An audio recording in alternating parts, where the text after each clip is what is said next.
एक गांव था जिसका नाम ताल्लोक था।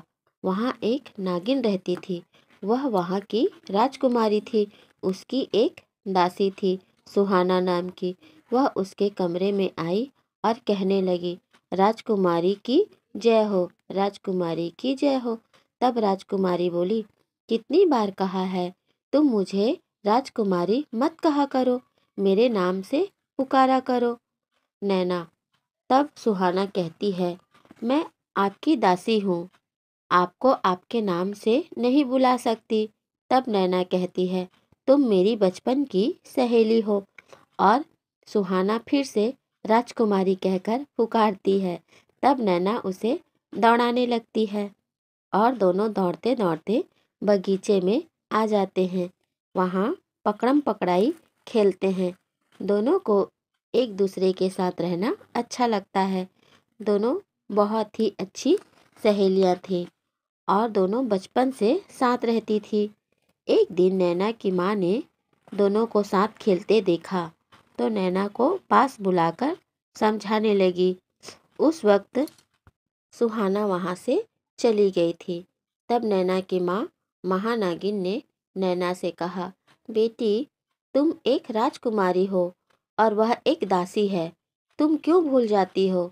तब नैना कहती है, माँ, भगवान ने तो हम सबको एक जैसा ही बनाया है, तो माँ फिर भेदभाव क्यों? तब माया नागिन कहती है, शाही नाग वंश में तुम पैदा हुई हो तो तुम राजकुमारी हो, और वह गरीब के घर पैदा हुई है तो वह दासी है। फिर नैना अपनी माँ से बहस करना नहीं चाहती थी, इसलिए वहाँ बिना कुछ कहे वहाँ से चली आती है और अपने कमरे में अपने आप से बातें करने लगती है। जब मैं महारानी बनूंगी तो सारा भेदभाव खत्म कर दूंगी, सबको एक जैसे सम्मान मिलना चाहिए। नागराज ने तो सबको बराबर बनाया है, पर माँ गलत क्यों कहती है? माँ, ऐसा नहीं हो सकता। भले ही सुहाना एक दासी हो, लेकिन मेरे लिए मेरी सहेली है, सहेली थी और सहेली रहेगी। जब मैं रानी बनूंगी तो सारा भेदभाव मिटा दूंगी।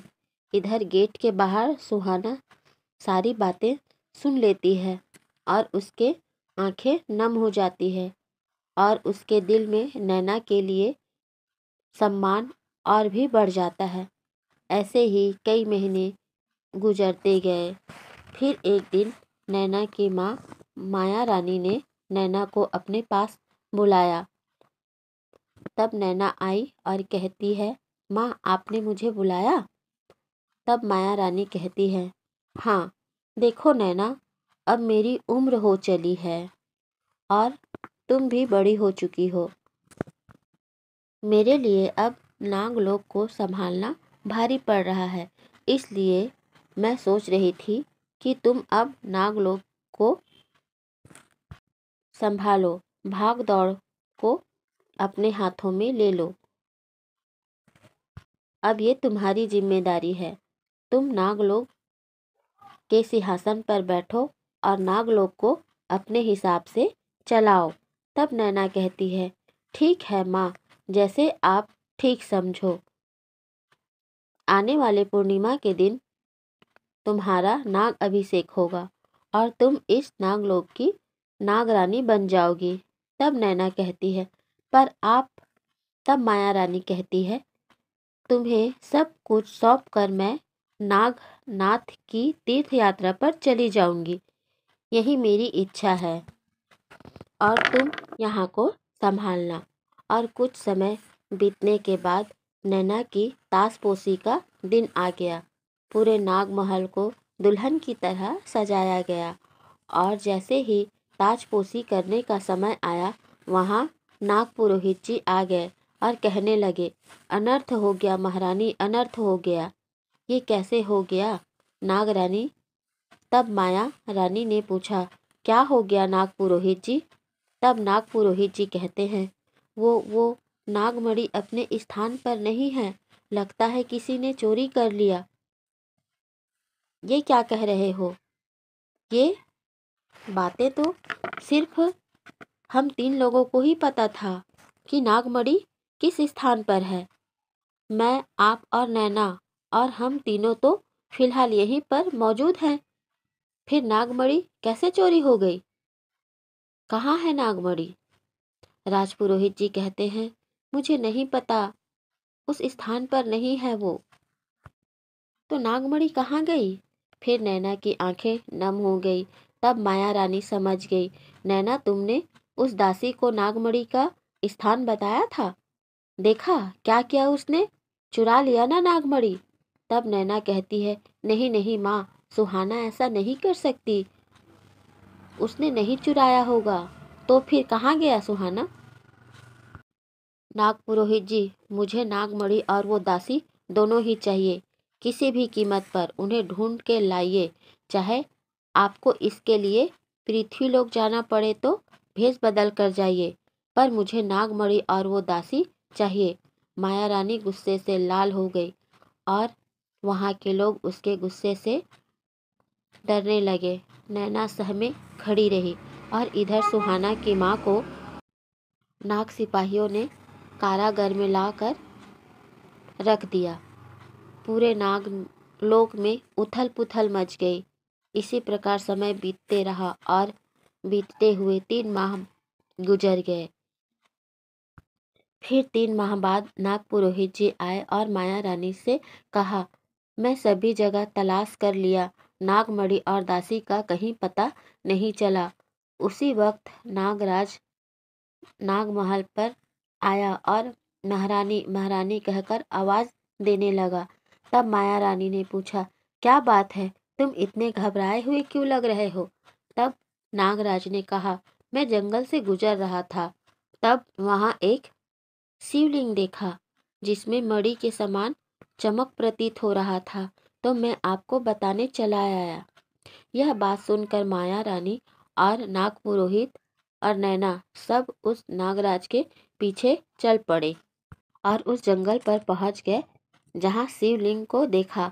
फिर नाग पुरोहित जी ने वहां पहुंचकर अपने आंखें बंद बंद की और मंत्र पढ़ने लगे। वह शिवलिंग नागमणि में बदल गया और फिर माया रानी ने नागमणि को अपने हाथों में उठाया और कहने लगी, ये सारा खेल उस दासी का रचाया हुआ है। उस दासी ने यह मणि के शक्ति का इस्तेमाल करके इसे हमारे नजरों से दूर कर दिया था।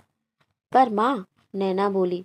फिर माया बोली, तुम चुप रहो, अभी भी तुमको उस पर विश्वास है?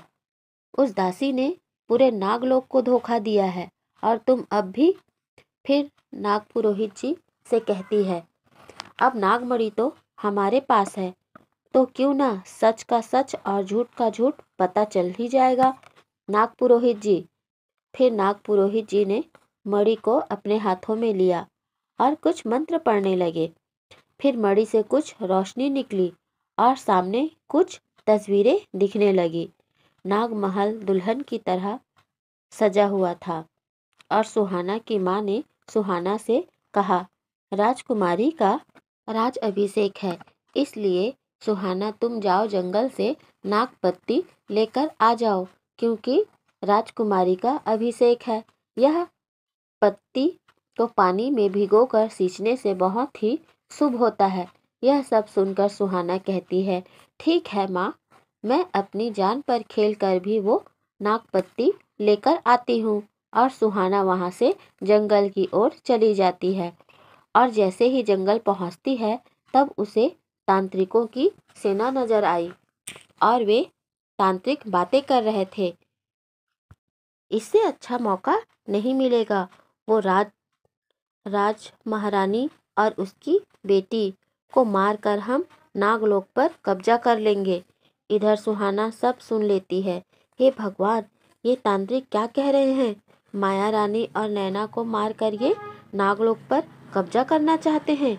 इन लोगों के नागलोक पहुंचने से पहले ही मुझे ही कुछ करना होगा। और वह सुहाना वहां से जल्दी जल्दी नागमहल की ओर आती है और तहखाने में पहुंचकर नागमणि को उठाकर अपने साथ ले जाती है और नागमणि को अपने सर पर धारण कर गई और घंटों तांत्रिकों से लड़ने लगी और वह बहुत घायल हो गई क्योंकि तांत्रिकों की संख्या बहुत थी। तब उसे कोई उपाय नहीं सूझा। वह मणि की शक्तियों से वहाँ पूरे जंगल को जलाकर भस्म कर देती है। उसके जख्म जानलेवा थे। सुहाना बहुत घायल थी। सुहाना ने मणि से विनम्रता से आग्रह किया कि आप अपने आप को शिवलिंग में बदल दीजिए। फिर नागमणि ने उसकी इच्छा पूरी की। वह शिवलिंग में बदल गया। फिर सुहाना अपनी सबसे अच्छी सहेली को याद करते करते वहीं अपना दम तोड़ दिया। फिर नागमणि से रोशनी आनी बंद हो गई। सच्चाई सभी के आँखों ने देखा। किसी की आँखों में पानी थे तो कोई कुछ बोल ही नहीं पा रहा था। खास तौर पर नैना रोए जा रही थी क्योंकि वह उसकी सबसे प्यारी और बचपन की सहेली थी। फिर अचानक उसे कुछ ख्याल आया। वह वहाँ से चल पड़ी और नागलोक के जेल से सुहाना की माँ को छुड़ा दिया। इधर माया महारानी नागमणि को लेकर नागलोक वापस आ गई और वह बहुत ही शर्मिंदा थी कि वह सुहाना को बहुत ही गलत समझती थी। उसे हमेशा छोटे होने का और गरीब होने का एहसास दिलाया करती थी। फिर वह मन ही मन सुहाना से माफ़ी मांगती है। फिर सुहाना की माँ से भी माफ़ी मांगती है और कहती है कि तुम्हारी बेटी बहुत अच्छी थी। फिर कुछ दिन यूं ही चलता रहा। उसके कुछ दिन बाद एक दिन नागराजा जी आए। फिर नैना रानी की विवाह की बातें चली। कुछ दिन यूं ही चलते रहा।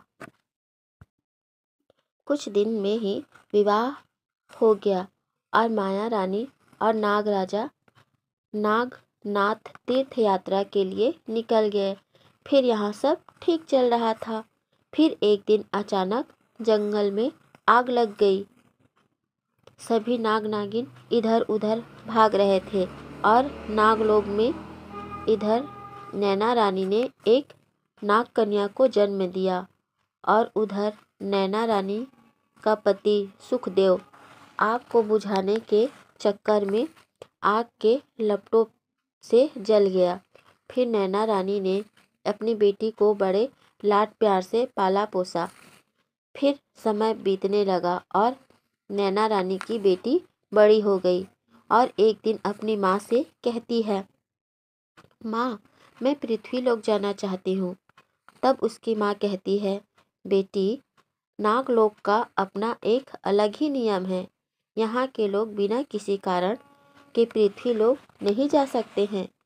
तभी उसके मन में एक विचार आया और वह उस दिन वहाँ से चली गई। फिर वह अपने रूम में जाकर अपने सोने के बहुत ही मूल्यवान कंगन को पृथ्वीलोक में गिरा दिया और अगले ही दिन अपनी माँ से पूछती है, माँ मेरे सोने के कंगन कहाँ हैं जो मेरे पिताजी नागराजा सुखदेव जी ने दिया था। तब उसकी माँ कहती है, तुम ही तो रखी थी, अपने कक्ष में देखो। फिर साक्षी कहती है, माँ नहीं मिल रही है, सारी जगह खोज ली है मैंने। वो मेरे पिताजी ने दिया था, मुझे वह चाहिए। पूरे नागलोक में ढूंढ ली मैंने, वो नहीं मिला। मेरा कंगन पृथ्वीलोक में गिर गया है लगता है। मुझे उसे लेने जाना ही होगा क्योंकि वह मेरे पिताजी का दिया हुआ है। और साक्षी पृथ्वीलोक आ जाती है। इधर वह कंगन एक लड़के के हाथ लग जाता है जो किसी कार्य से जंगल की तरफ गया होता है। वह कंगन बहुत ही सुंदर प्रतीत हो रहा था। उसे देखकर वह लड़का बड़ा ही खुश होता है और उसे लेकर घर आ जाता है। इधर साक्षी अपना भेष बदलकर इधर उधर घूम रही थी और घूमते घूमते उस लड़के के घर के पास जाती है। वहाँ तो बहुत लोग आसपास खड़े थे। वह तो इच्छाधारी नागिन थी। उसे पता चल जाता है कि उसका कंगन उसी घर में है, पर वह कुछ लोग थे तो वह अंदर जा नहीं सकती, क्योंकि अगर वह अपना रूप बदलती तो सब जान जाते कि वह एक इच्छाधारी नागिन है। इसलिए वह वहाँ से चली गई। कुछ देर बाद सोहन घर आया और वह अकेला था। फिर घर कुछ कार्य करता है। फिर वह साक्षी वहाँ आ जाती है और दरवाजे के बाहर खड़ी होकर आवाज़ देती है, कोई है, कोई है क्या? तभी सोहन बाहर आता है और उससे बातें करने लगता है कि वह साक्षी पूछती है, क्या मुझे एक रात के लिए यहाँ रहने की आज्ञा मिल सकती है? तब सोहन बोलता है, हाँ, मेरा कोई नहीं है। फिर साक्षी कहती है, हाँ, मेरा भी कोई नहीं है। क्या तुम मुझे यहाँ रहने दोगे? तब सोहन कहता है, हाँ, पर तुम क्या करती हो? कहाँ से आई हो? यह तो बताओ। पर साक्षी उस वक्त बात को टाल देती है। और कुछ दिन गुजर जाता है और साक्षी सोहन को पसंद करने लगती है। एक दिन सोहन घर पर नहीं था तो साक्षी उसके घर की तलाशी लेती है और वह कंगन उसे मिल जाता है। फिर उसे वह वहीं रहने देती है। फिर सोहन आता है और साक्षी से कहता है, हम इसी प्रकार कब तक रहेंगे? दुनिया के लोग बातें बना रहे हैं, हमें शादी कर लेनी चाहिए। उसकी बातें सुनकर साक्षी कोई जवाब नहीं दे पाती, क्योंकि वह तो जानती है कि वह एक इच्छाधारी नागिन है। पर सोहन नहीं जानता था। उसी रात साक्षी जंगल की तरफ जाती है और नागलोक पहुंच जाती है। अपनी माँ से सारी बातें बतलाती है। तब उसकी माँ नैना रानी उससे बहुत नाराज होती है और उसे कहती है, इंसानों से दूर रहने की बात कहती है, पर साक्षी नहीं मानती। तब नागलोक के अन्य नाग नागिनों को ये बातें पता चल जाती है तो साक्षी को वहाँ से निकाल देते हैं और उसे एक साधारण लड़की बना देते हैं। फिर वह वहाँ से रोते रोते सोहन के घर आती है। सोहन उसे पूछता है, साक्षी तुम कहाँ गई थी? साक्षी कोई जवाब नहीं देती और रोती ही रहती है। सोहन फिर पूछता है, साक्षी मैं तुम्हें कितना ढूंढा, तुमने बताया नहीं, तुम कहाँ गई थी? साक्षी रोते रोते सोहन को सारी बातें बताती है। बातें बताने के बाद फिर सोहन उसे स्वीकार कर लेता है और दोनों विवाह करके खुशी खुशी अपना जीवन यापन करने लगते हैं। और वहाँ के लोग भी उनके साथ अच्छे से व्यवहार करते हैं, क्योंकि किसी को पता ही नहीं चल पाता कि वह एक नाग कन्या है। और वह कंगन सोहन उसे वापस दे देता है और फिर साक्षी धीरे धीरे नागलोक की बातें भूलने लगती है और साधारण लड़की होकर सोहन के साथ रहने लगती है और सोचती है, इंसान इतने भी बुरे नहीं होते। अगर इंसान में इंसानियत हो तो उससे अच्छा कोई नहीं है। और सोहन उसे बड़े प्यार से रखता है और वे खुशी खुशी अपना जीवन जीने लगते हैं। इसी प्रकार की कहानियों के लिए हमारे चैनल को सब्सक्राइब और लाइक शेयर ज़रूर ज़रूर करें। और हाँ, बेल आइकन दबाना ना भूलें। धन्यवाद।